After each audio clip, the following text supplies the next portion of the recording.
আমার আবার ব্যস্ততম জীবনে চলে এলাম। আজ থেকে কলেজ শুরু, এখন রান্না বান্না করে যাব ডিউটিতে। ভাজাভুজি চচ্চড়ি সবই করে নিয়েছি, এখন করব ফুলকপি আলু দিয়ে মাছের ঝোল। আজকে ফুলকপি আলু দিয়ে মাছের ঝোলটাই আপনাদের সাথে শেয়ার করব।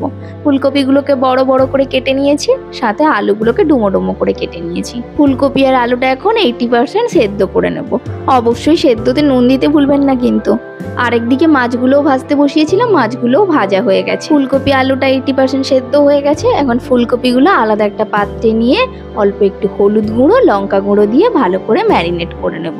তারপর গরম তেলের মধ্যে ফুলকপিটাকে ভালো করে ভেজে নেব। এবার তো শীতের ফুলকপি ওঠা শুরু হয়ে গেছে। আমার এই ফুলকপি উঠলে ফুলকপি আলু দিয়ে মাছের ঝোলটা খেতে খুব ভালো লাগে। এই কাটা মাছের ঝোলটা ফুলকপি আলু দিয়ে খেতে বেশ ভালো লাগে। অল্প কিছুটা কুচনো পেঁয়াজ আর পেঁয়াজ আদা রসুনের পেস্ট দিয়ে ভালো করে মশলাটা কষিয়ে এখন গুঁড়ো মশলাগুলো দিয়ে অল্প একটু জল দিয়ে ভালো করে মশলা থেকে তেল ছাড়িয়ে নেব।